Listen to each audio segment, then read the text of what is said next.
Hi, my name is Pastor Hal York, and welcome to Truth in the Trenches. Today we're going to be in Proverbs chapter 22, verse 1, where we read, "A good name is to be chosen rather than great riches, loving favor rather than silver and gold." When you go to buy a pair of hockey skates, you have a question to ask: what brand should I buy? A Tacx or Bauer or Mission or maybe CCMs, or you're going to go buy a pair of runners. Again, when you're confronted with a myriad of choices: Adidas, Reebok, Nike, Converse, New Balance, LA Gear, and so on. Or maybe you're hungry, you want to go somewhere to eat. Where should I go? Well, there's McDonald's, there's Burger King, there's Pizza Hut, there's Pizza, there's Kentucky Fried Chicken, there's Wendy's, there's Arby's, there's Dairy Queen, and on we could go. Well, why do we choose these things? What do these things have in common? They're all brand names, obviously.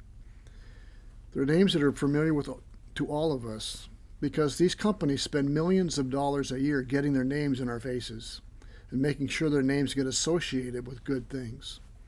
Maybe it's quality, the quality of their food or the taste of their food, or maybe it's winning, or maybe it's fashionable, it's hip, it's everybody's wearing it, whatever. But if that's not enough, they add another dimension. They get their name associated with someone I will recognize who is a winner, who always wears this particular brand. Or they're fashionable people and they always wear this particular brand of clothing.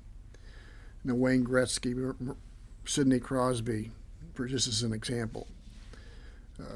For example, if you drive into Napanee for the first time and want a good place to eat and you've never heard of one of the restaurants in town, but you see it on a sign or an advertisement that whenever Sidney Crosby comes to Napanee, he eats at this particular restaurant.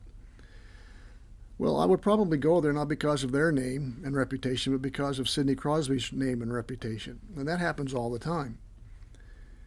But on the other side of the coin, companies do not want their name associated with people with bad reputations.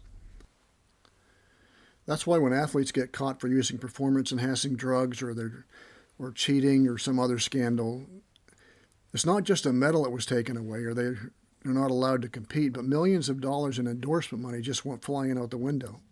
Companies do not want their name associated with cheaters. Having a good name is important because a company's whole reputation is wrapped up in their name and the image it conveys when it's read or spoken.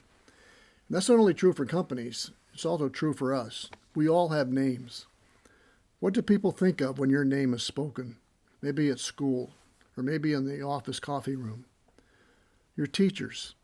If I was to go up to them and say your name, what would come to their mind? Are you a nice person? Are you polite? Are you kind to others? Are you friendly? Are you a hard worker, obedient, cooperative? Or are you a troublemaker, unkind, disobedient? What will they tell me about you as your reputation? Is it any wonder we find a verse like this in the Bible, in the book of Wisdom, Proverbs, that a good name is to be chosen rather than great riches, loving favor rather than silver and gold? A few publicized wrong deeds can have a long-term effect on your reputation. And the same is with good deeds. But no matter what, we all have a reputation. We cannot escape that. And that reputation is summed up in your name. Your reputation is in your hands. But it's also in the hands of those you hang around. And Proverbs drives this home over and over again. When your friends do something bad, it makes you look bad.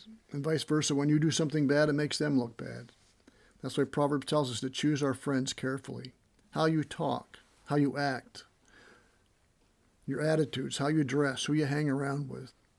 These are all things that make up our reputation. And when people say your name, these are the things that will come to mind. That fun time you had throwing eggs at cars or writing on the bathroom wall or going out partying. The money you took from the cash register drawer.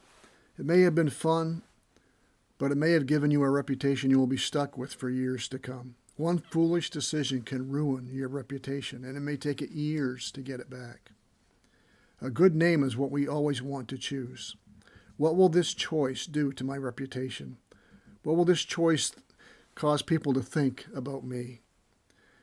May my name be associated with what is pure and right, so that above all, God will be pleased with us. Only God can help you be that kind of person. And He wants to help you to be that kind of person, to have a good name, a name that stands for purity, for truth, a name that stands for someone who wants to live for the glory of God. and the good of others. May God bless.